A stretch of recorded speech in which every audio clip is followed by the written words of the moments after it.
Welcome back to Raven's Oracles. This is the introduction to a playlist that I'm planning on making, going to be working on bit by bit to try to help guide, well, more just share my experience on processing emotion and using it to learn more about myself and make long-term plans that are more aligned with who I really am and what I need. I want to give a little background and kind of a little introduction to the underlying theory behind the tools that I'm going to be introducing to you guys. And then I'm going to be moving to first the three core emotions: fear, grief, and anger. I've specifically selected these cards here on the table. This is not a reading. This is just to kind of give a visual idea of what I am talking about. So we've got, it also helps me because I get nervous when I'm talking to you guys. Okay. So the idea that I want to introduce here primarily is the fact that in my experience, what I have learned is that healing actually is not the end goal. And if you pursue a path of healing, you're actually going to be missing the mark more often than not. You'll kind of stumble into healing, but it will be you'll kind of tend to be frustrated about your efforts not really working the way that you expect them to, or the way that other people say healing is working for them. And that is actually because healing is a byproduct of another process entirely. So a little bit of background about myself, just a very little bit. I have had a very tumultuous, very difficult life, and it is actually primarily because of those around me, but not exclusively. We're all responsible for our own choices. My early life in particular was very dangerous. I almost died multiple times. And without going into detail, I just want to kind of illustrate kind of where I'm coming from. For me, the healing journey wasn't something that I picked up on because I was curious or I was anxious or something like that. It was an absolute necessity for me by the time I was a toddler. I had so much constantly being piled onto my plate that I had to develop ways and tools to constantly process through it so that I wasn't just completely crushed. Because if I didn't develop these skills, I wouldn't be here today. Okay, so what I want to start with in terms of explaining what I mean of healing being a byproduct of another process is kind of talking about trauma in very simplistic terms. Sorry, give me a second. I get nervous. All right. So trauma, there are varying levels of trauma. Some are life altering. They're all life altering situations, but not all of them turn into like PTSD. And that is because of chemistry, support or lack thereof, and your own internal ability to process. What we do with the things that hurt us is typically, especially when we're younger and we don't have a mature brain, we don't have emotional regulation skills, we don't have the existential framework and internal framework that helps us process tumultuous events, we tend to shove that into our subconscious. And we do that with things that are actually really beneficial as well, like creative talent or the ability to say no and stand up for yourself. If something became a threat to our survival, it usually got shoved down into the subconscious, even if that was actually a very good thing for us. It just wasn't good in the environment that we were in, so we shoved it down. All of that becomes the shadow. All of that becomes shadow material. Not everything that is your shadow material is actually bad, for lack of a better way to put it. It's sometimes what's in your shadow is actually exactly what you need to become your true self and move forward. Whatever you put in your shadow is part of your true self. All right. Braining.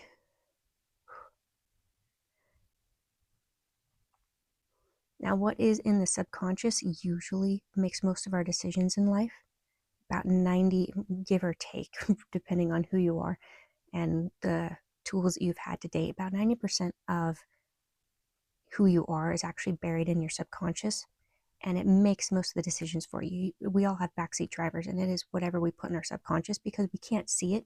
So we can't account for it when we're making decisions in life. So it tends to be, we think we're acting on instinct, but it's actually usually we're acting on trauma that we are unaware of because we haven't yet either developed the tools necessary to deal with that, or we are so practiced at holding it in the background that we don't even realize that we're doing it anymore. And that kind of ties back to the meditation that I'm going to be linking in the description of this video. That was the very last reading that I did, where the way that you can start unlocking that is by sitting in meditation, just sitting and breathing deeply. Stop forcing any direction, and this will take some practice. Ground yourself through visualization if you need to. Breathe and give yourself permission to feel. And whatever you start feeling first, that is what you are ready to deal with. That's what's ready to come up. That's what you have the tools to process. Okay. Now,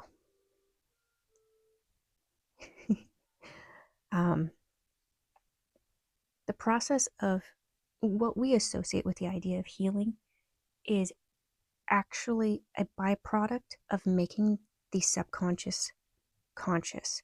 What we think of healing is typically that sensation of relief and freedom and openness to joy and relaxation that comes with the release of whatever is attached to what we have shoved into our shadow. That was the motivation for shoving it into the shadow to begin with. Okay, so real healing, if you want to heal, is actually a byproduct of doing your shadow work and of doing your inner child work. The way that you do that is the meditation, stuff like that. There are a whole bunch of tools, and I'm going to be literally, this playlist is to try to give you additional tools, the ones that have worked best for me. And basically, the way that you heal is by going down into your subconscious, allowing your subconscious to come to you, and just getting really practiced and observing your own behaviors and figuring out, usually through journaling. Journaling is great. The sources and motivations behind those patterns and slowly picking them apart and feeling your feeling your feelings, like letting them run their full course through your body, and and learning to just like be okay with that. That process in and of itself does a lot of this processing. I kind of rambled a bit. Let's see if I can get myself back on track. So yeah, as you slowly work with your subconscious and making it conscious and accepting and owning those parts of yourself that you shove down into your subconscious and processing the thoughts, patterns, cycles, and emotions that have become attached to them, that those things have even caused by being in the background, that kind of sloughing off of the pain, the grief, the shame, the anger, the hatred, contempt, all of those emotions and thoughts related to them regarding yourself and others external to yourself, as all of that slowly over time, as you do this work, releases from what you have put into your shadow and are now bringing into your conscious awareness, that is what we associate as healing.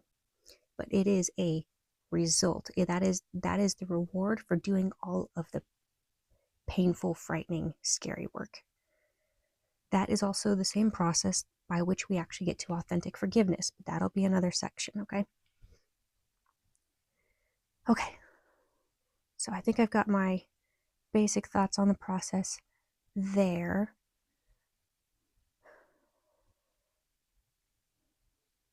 Yeah. My brain says, okay, we're done now. Okay, so the first video that I'm going to be working on probably is going to be fear. I might do the same thing where I lay out cards to kind of illustrate the whole thought process, so you can, like, the visual learners can see in the tarot cards roughly what it is that I'm talking about, and we will go from there.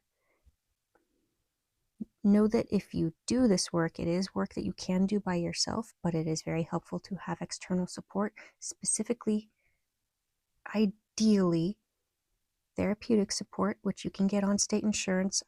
I'm on state insurance and I get therapy. So like you can probably, like, granted, I'm in the US, but you probably have access to it even if you don't think that you do. Make sure that you are paired with someone who has been through what you have been through, or they will understand it in theory, but not in practice, and they're not going to be particularly helpful. I can promise you. All right, so it's good to have additional support. You don't need, your therapist can't solve your problems for you.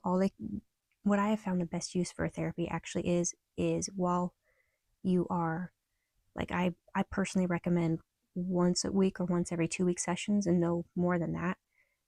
Unless you're in the middle of a crisis, it can actually get in the way and keep you in a state of hypervigilance. So the best way to use therapy for me that I have found is doing my work on my own and noticing spots in which I'm stuck and having trouble breaking an internal cycle, and I need a new perspective. And I bring that to my therapist, and my therapist helps me reframe it. And then I continue doing the work, and the process repeats. And in that way, you can actually, with the right therapist, rocket your process forward quite extremely. Like, that was poor grammar, but like, when you use therapy in that kind of way, at least for me, it it makes the healing journey so much quicker and smoother. So if you do this, you're going to need some extra support, most likely. Probably not immediately, but you will eventually stumble on stuff that you are going to be like, oh my God, I wish I hadn't remembered that. I wish I didn't know that. How do I deal with that? That's where therapy comes in really handy. Make sure your therapist, again, has been through what you've been through. Also, rest. We do most of our healing while we're asleep. So you need decent nutrition. You need water. Water. I hate drinking water, but it's what we need. Decent nutrition, water, and sleep. This work is actually going to keep you up a lot. It's going to use a lot of energy. It's going to burn through your caloric intake. Not enough for you to lose weight, but if you're not, it will cause most of us, to want to neglect ourselves. There's no way to stop that from happening except by literally developing the discipline to make sure you're still caring for yourself. And that is going to be one of the foundations for this healing process, okay? Don't neglect your body, and have external support if you need it. Okay, that is all. Good luck. Take good care of yourselves, and I love you. See you in the next video.